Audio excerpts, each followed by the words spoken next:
A expansão do cristianismo no Brasil começou logo após a chegada dos portugueses em 1500 e teve como propósito central não só a catequese dos povos indígenas, mas também a consolidação do domínio português. Foi um processo de séculos, marcado por desafios, resistências e estratégias de adaptação cultural, promovido especialmente pelos jesuítas. O contexto do descobrimento e a missão religiosa.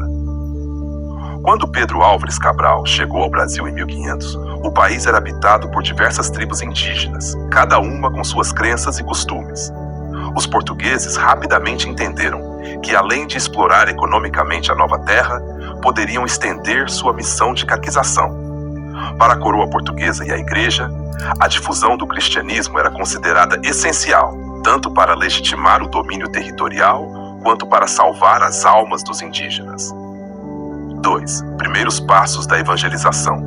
Os primeiros missionários chegaram ao Brasil com os próprios colonizadores. No início, a evangelização era limitada, pois a maioria dos portugueses estava mais focada na exploração de recursos naturais.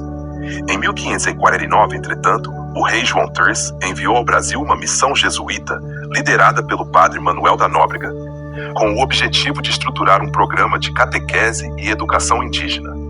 Os jesuítas, com sua experiência em evangelizar povos nativos em outras regiões, eram uma força eficiente para a propagação do cristianismo. Eles fundaram colégios, como o Colégio de São Vicente, e vilas missionárias, chamadas aldeamentos, para facilitar a catequese e a proteção dos indígenas contra os abusos dos colonos. 3. Obstáculos e resistências. A evangelização não foi um processo fácil, e os missionários enfrentaram muitos obstáculos.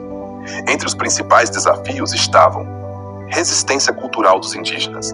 Os povos indígenas brasileiros tinham sua própria cosmovisão e espiritualidade, muitas vezes centrada em cultos de natureza e ancestralidade.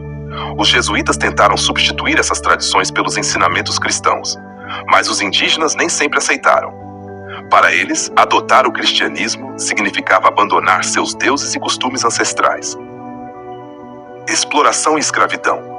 Muitos colonizadores portugueses viam os indígenas como mão de obra, forçando-os a trabalhar em plantações e construções.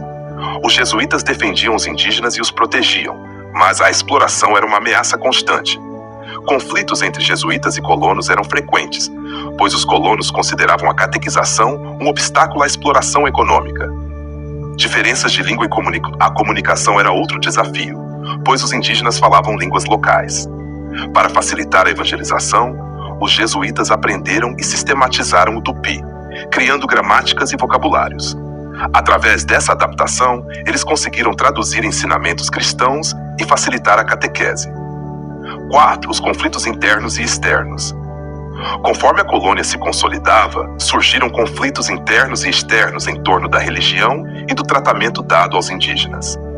A expulsão dos jesuítas. O poder e a influência dos jesuítas sobre os indígenas e suas aldeias levaram a atritos com a coroa e com os colonos.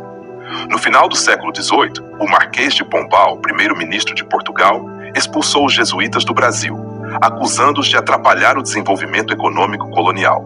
Essa medida desmantelou grande parte da estrutura de catequese e proteção indígena construída ao longo dos anos. Resistência dos indígenas e revoltas. Apesar da pressão, muitos indígenas resistiram, fugindo para áreas remotas ou se unindo a quilombos, onde poderiam preservar seus costumes. Revoltas indígenas contra a colonização e o domínio português não eram raras, e grupos como os tamoios e os tupinambás frequentemente se opuseram aos portugueses. 5. Sincretismo religioso. A interação entre o cristianismo e as crenças indígenas resultou em um sincretismo, onde elementos das tradições indígenas foram incorporados na prática cristã local. Ao longo do tempo, as missões jesuítas adaptaram algumas práticas culturais para criar uma forma de cristianismo que fosse mais acessível e aceitável para os indígenas, fundindo aspectos das tradições locais com os rituais cristãos. 6. Consolidação e legado. Com o passar dos séculos, o cristianismo se consolidou como a religião predominante no Brasil, mas o processo deixou um legado complexo.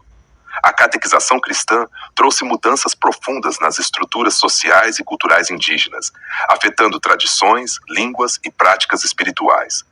Ao mesmo tempo, muitos elementos das culturas indígenas sobreviveram e se misturaram ao cristianismo popular brasileiro, gerando uma religiosidade única. A polinização do cristianismo no Brasil foi uma empreitada marcada pela imposição, adaptação e resistência. Os missionários enfrentaram enormes obstáculos, mas adaptaram suas estratégias para criar um cristianismo que pudesse ser compreendido pelos povos locais. Apesar dos conflitos, essa complexa fusão de culturas ainda influencia a prática cristã e a identidade religiosa brasileira, revelando o impacto profundo da colonização sobre as tradições espirituais locais.